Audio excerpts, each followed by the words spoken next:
एक दिन बालक नबी हजरत मोहम्मद ज़न्नौन भूख की हालत में मक्का की धूल भरी राह पर चल रहे थे। थोड़ी दूर पर अबू जहल का खजूर का बाग था। अबू जहल एक यहूदी आदमी के साथ खजूरों को बोरे में भर रहा था। बालक नबी मोहम्मद स्वयं उस वक्त बहुत भूखे थे, इसलिए भूख मिटाने के लिए दो खजूर की आस में अबू जहल के बाग की ओर चल पड़े। धीरे धीरे वहां पहुंचे और अबू जहल को सलाम करके अदब से कहा, चाचा जान, मुझे बहुत भूख लगी है, क्या आप मुझे दो खजूर देंगे? अबू जहल तिरस्कार भरी नजर से देखकर बोला, ए मोहम्मद, मैं तुम्हें खजूर दे सकता हूं, लेकिन एक शर्त है। जो आदमी वहां खड़ा है उसके पास खजूरों से भरा बोरा है। उसे तुम अपने सिर पर उठाकर मेरे घर पहुंचा दो, तब जाकर तुम्हें खजूर मिलेगा। तुरंत बालक नबी उस यहूदी आदमी के पास चले गए। यहूदी ने हैरत से कहा, ए बच्चे मोहम्मद, तुम किस लिए आए हो? बालक नबी थे ने फरमाया, मैं ये बोरा सिर पर उठाकर ले जाऊंगा। यहूदी ने कहा, इतनी छोटी उम्र में तुम क्या ये बोरा उठा सकोगे? नबी सल्लल्लाहु ने कहा, जरूर उठा सकूंगा। फिर धूल मिट्टी से लिपटी दे और नन्हे कदमों के साथ सिर पर भारी बोरा उठाकर बालक मोहम्मद सल्लल्लाहु अलैहि वसल्लम चल पड़े। शरीर थका हुआ था, लेकिन चेहरे पर अलौकिक शांति झलक रही थी। उनके पीछे पीछे अबू जहल और वह यहूदी भी चल रहे थे। कुछ देर बाद नबी सल्लल्लाहु अलैहि वसल्लम बोरा अबू जहल के घर के सामने रख दिए। यहूदी ने बोरा अंदर के कोने में रख दिया। फिर बालक नबी मोहम्मद ने कहा, चाचा जान, अब तो मुझे खजूर देंगे? अबू जहल ने बस एक खजूर दिया। तब नबी सल्लल्लाहु अलैहि वसल्लम ने कहा, चाचा जान, एक और खजूर देंगे ना? यह सुनकर अबू जहल और भी भड़क उठा। उसने अचानक आगे बढ़ बढ़कर जोरदार तमाचा जड़ दिया मासूम मोहम्मद सल्लल्लाहु अलैहि वसल्लम के गाल पर, और मानो उसी वक्त सूरज ढल गया, पूरी दुनिया गमगीन होती। आकाश जैसे रो पड़ा, हवाएं अचानक थम गईं, पहाड़ पर्वत मानो कांप उठे।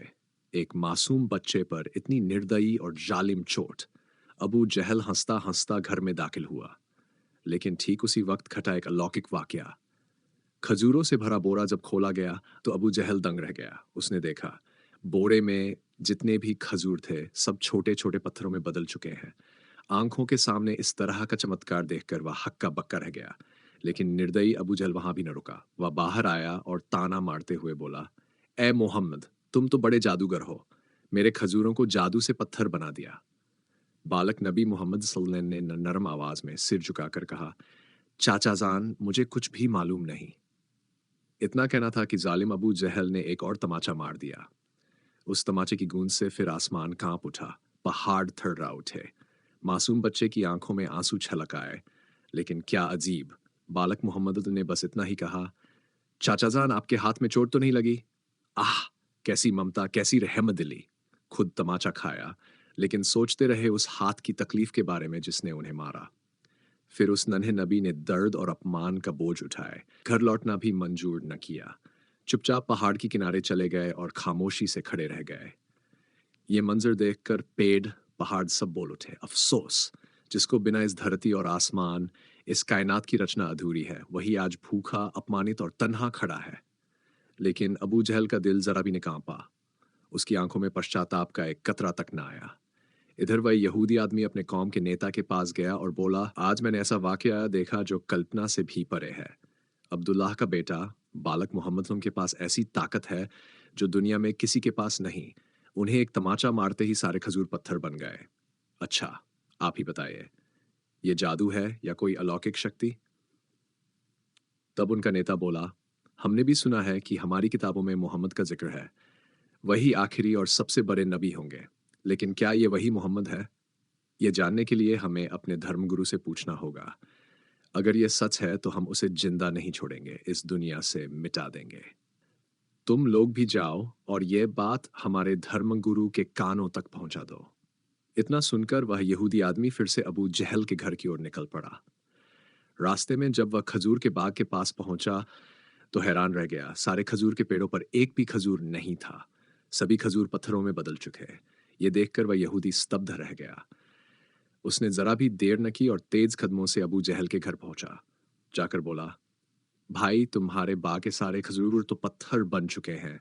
अगर इसे वापस न किया गया तो तुम्हारा बहुत बड़ा नुकसान हो जाएगा। इसे वापस लाने का सिर्फ एक ही रास्ता है, तुम बालक मोहम्मद सल्लल्लाहु अलैहि वसल्लम से माफी मांगो।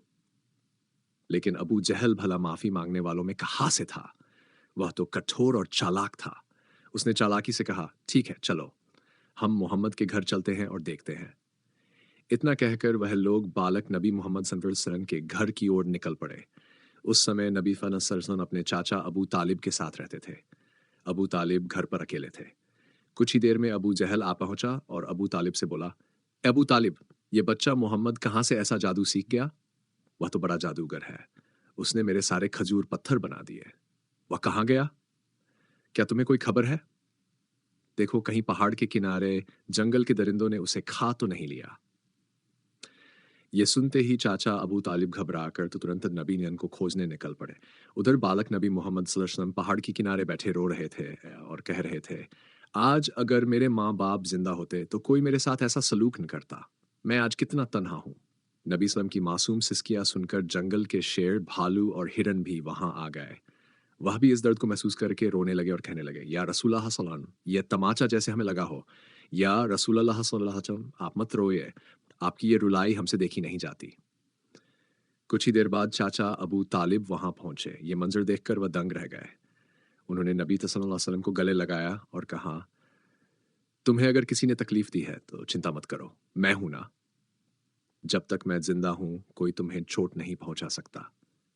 इसके बाद वह बालक नबी मोहम्मद ने उनको लेकर घर लौट आए। उसी रात अबू तालिब अबू जहल के घर पहुंचे और कहा, तुमने उसे जादूगर कहा जबकि उसने तुमसे कुछ भी नहीं मांगा। उसने तुम्हारा खजूर नहीं लिया, तुम्हारे खिलाफ कुछ नहीं कहा। लेकिन इस मासूम बच्चे की आंखों से जो आंसू निकले हैं, वह आंसू एक दिन पहाड़ों को भी पिघला देंगे। इतना कहकर अबू तालिब वहां से चले आए। अबू जहल ने कोई जवाब न दिया, क्योंकि उसके दिल में भी वह महसूस कर रहा था कि इस बच्चे में कुछ तो ऐसा है जो आम इंसानों से बिल्कुल अलग है। उस रात मक्का के आसमान में एक चमकदार रोशनी दिखाई दी। लोग समझे कि कोई तारा टूटकर गिरा है, लेकिन असल में फरिश्ते एक एक करके उतर रहे थे। एक फरिश्ता दूसरे फरिश्ते से बोला, इस बच्चे की आंखों के आंसुओं से एक दिन महान किताब नाजिल होगी। यही बच्चा होगा सबसे महान इंसान और आखिरी नबी सल्लल्लाहु जो पूरी कायनात के लिए रहमत बनकर आएगा। उधर यहूदियों और काफिरों ने जब यह चमत्कार सुना तो वे नबी वसल्लम को कत्ल करने की साजिश में लग गए, क्योंकि वे चाहते थे कि आखिरी नबी उनके नस्ल में पैदा हो। लेकिन जब ऐसा न हुआ तो उनके दिलों में हसद और जलन भर गई। उनमें से एक यहूदी अपने धर्मगुरु के पास गया और सारी बातें बयान कर दी। धर्मगुरु ने कहा, हाँ मैंने उसे पहचान लिया है। वही है वह नबी जिसका जिक्र हमारी किताबों में है। उसके दो निशान हैं, एक उसके कंधे पर नबुव्वत की मुहर और दूसरी उसकी नज़र में रहमत। तब किसी ने पूछा, क्या आप ईमान लाएंगे? धर्मगुरु चुप हो गए, सिर झुका लिया और सिर्फ इतना कहा, हम तो यही चाहते थे कि वह हमारे कबीले में पैदा हो, इसलिए हम इस सच्चाई को मानेंगे नहीं। इधर हर साल चाचा अबू तालिब तिजारत के लिए सीरिया जाया करते थे। उसी साल भी जब वह सफ़र की तैयारी कर रहे थे तो बालक मोहम्मद ने कहा, चाचा जान, मैं भी आपके साथ सीरिया के सफ़र पर जाऊंगा। अबू तालिब अपने भतीजे की बात टाल न सके और अगले दिन तिजारत के काफिले के साथ नन्हे मोहम्मद सल्लल्लाहु अलैहि वसल्लम को लेकर सीरिया की ओर रवाना हो गए। काफिला चलता रहा और कई मंजिलें पार करने के बाद शाम नामक जगह पर आराम करने लगा। उस जगह से कुछ दूर ईसाइयों का एक गिरजाघर था, जहां उस वक्त का सबसे बड़ा पंडित और धर्मगुरु रहता था। जब काफिला आगे बढ़ा तो उस ईसाई धर्मगुरु ने गौर किया कि काफिले के साथ साथ एक सीधा सादा बच्चा चल रहा है और उसके सिर पर हमेशा एक बादल छाया की तरह घूम रहा है।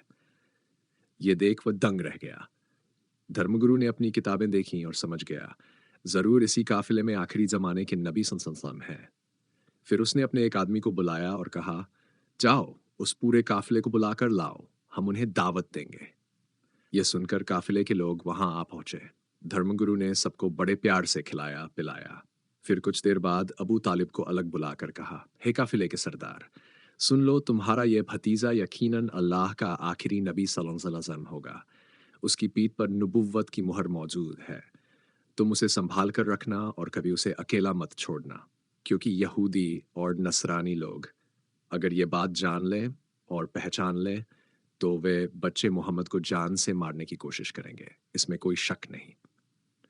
तब चाचा अबू तालिब ने कहा, आपको यह खबर कैसे मालूम? ईसाई धर्मगुरु ने कहा, मैंने यह बात तौरात किताब में पढ़ी है। फिर उन्होंने कहा, तुम जाओ और अपने भतीजे को यहाँ ले आओ। तब चाचा अबू तालिब बच्चे मोहम्मद को वहां लाने के लिए चले गए। कुछ देर बाद ईसाई धर्मगुरु ने देखा कि एक और काफिला रवाना हो रहा है। तब वे वहां गए और उनसे पूछा, तुम लोग कौन हो और कहाँ तथा किस लिए जा रहे हो? तब उन्होंने जवाब दिया, हम रोम देश के सैनिक हैं। हमारे बादशाह ने हमें भेजा है। सुना है कि दुनिया में आखिरी नबी का आगमन हुआ है। हम बहुत दिनों से उनकी तलाश कर रहे हैं। अगर हमें वे मिल जाए तो हम उन्हें कत्ल कर देंगे। क्या आप हमें उनकी कोई खबर दे सकते हैं? तब ईसाई धर्मगुरु ने कहा, तुम लोग व्यर्थ ही उन्हें ढूंढ रहे हो। अगर अल्लाह ताला ने सचमुच अपने आखिरी नबी को दुनिया में भेज दिया है तो वह खुद ही उनकी हिफाजत करेंगे। किसी में इतनी ताकत नहीं है कि उन्हें मार सके। इसलिए तुम लोग वापस रोम देश लौट जाओ। यह सुनकर वे सैनिक वापस चले गए। इस तरह वह दिन गुजर गया। रात के समय ईसाई धर्मगुरु ने चाचा अबू तालिब को अपने गिरजाघर में बुलाया और कहा, हे काफिले के सरदार, देखा ना, मेरी बात सच निकली। यहूदी और नसरानी लोग आखिरी नबी से कड़ा बैर रखते हैं। अगर उन्हें आखिरी नबी मिल गए तो वे उन्हें कत्ल करने की कोशिश करेंगे। इसलिए तुम्हें अपने भतीजे को लेकर विदेश नहीं जाना चाहिए। लौट जाओ। इसके बाद अगले दिन चाचा अबू तालिब ने विदेश यात्रा नहीं की। वे फिर से अपने देश की ओर लौटने लगे। कुछ दूर चलने के बाद रास्ते में उन्होंने एक घोड़ा देखा, लेकिन वहां कोई इंसान नहीं था। ये देखकर वे ठहर गए। फिर उन्होंने देखा कि एक इंसान मरा पड़ा है। असल में वो एक यहूदी था जो बच्चे नबी को मारने आया था, लेकिन आज वही बच्चान भी अपने हाथों से उसे बचा रहा था। उन्होंने खुद अपने हाथों से उसे पानी पिलाया और उसकी जान बचाई। इस तरह उसे साथ लेकर वे फिर से सफर करने लगे। चलते चलते उनका काफिला एक समुद्र किनारे आ पहुंचा। वहां एक मछुआरे समुदाय के लोग थे। उनका काफिला वहीं आराम करने लगा। लेकिन वहां के मछुआरे लोग मूर्ति पूजा करने वाले थे। वे अंधविश्वास में डूबे हुए और आज्ञा न मानने वाले थे। चाचा अबू तालिब अचानक एक जगह गए और देखा कि मछुआरों का एक समूह मूर्ति पूजा कर रहा है। तब उन्होंने उनमें से एक से पूछा, प्यारे भाइयों, आप लोग इस तरह मूर्ति पूजा क्यों कर रहे हो? उस व्यक्ति ने जवाब दिया, हमारे जाल में कई दिनों से मछली नहीं फंस रही है। इसलिए समुद्र के देवता को खुश करने के लिए हमने ये पूजा का आयोजन किया है। इधर बच्चे मोहम्मद सल्लल्लाहु अलैहि वसल्लम ने देखा कि एक बड़ी मूर्ति के साथ एक माँ और उसके बच्चे को जंजीरों से बांधकर रखा गया है। उन्हें बलि देने वाले थे, क्योंकि उस समुदाय का विश्वास था कि इस तरह बलि देने से उनका देवता खुश हो जाएगा और उनके जाल में फिर से मछलियां आएंगी। तब बच्चे मोहम्मद सल्लल्लाहु अलैहि वसल्लम वहां गए और उन माँ बेटे को जंजीरों से आजाद कर दिया। उसी समय एक लड़का वहां गया और लोगों से बोला, जिन्हें हम बलि देने के लिए बांध कर रखे थे उन्हें एक बच्चे ने खोल दिया है। यह सुनते ही सब लोग बहुत तेजी से नबी जी को पकड़ने के लिए दौड़े, लेकिन चाचा अबू तालिब उन्हें रोकने गए। और उसी समय सबने देखा कि समुद्र के पास की वह बड़ी मूर्ति अपने आप गिरकर टूट गई है। समुद्र में लहरें उठी और उन्हीं लहरों के साथ बहुत सारी मछलियां ऊपर आ गईं। यह देखकर मछुआरे बहुत सारी मछलियां पकड़ने लगे और बहुत खुश हो गए। यह देख अबू तालिब हैरान रह गए। असल में उस समय नबी जी समुद्र के किनारे खड़े होकर अल्लाह से दुआ कर रहे थे। नबी जी की दुआ की बरकत से अल्लाह ताला ने उन्हें मछलियां अता की थी। उसके बाद उनका काफिला मक्का की ओर रवाना हुआ। मक्का आने के बाद बच्चान भी हजरत मोहम्मद अपने चाचा अबू तालिब की बकरियां चराने जाते। एक दिन बकरियां चराकर लौटते समय नबी जी ने देखा कि एक जगह दासियों की खरीद फरोख्त हो रही है। मर्दों को गर्म लोहे से सताया जा रहा था और औरतों को ऊंचे दामों में बेचा जा रहा था। यह देखकर बच्चान भी बहुत दुखी हुए। इधर नबी जी के एक चाचा अबूल हब भी दासियों की खरीद फरोख्त करता था। वह एक औरत को बहुत महंगे दाम में बेच रहा था।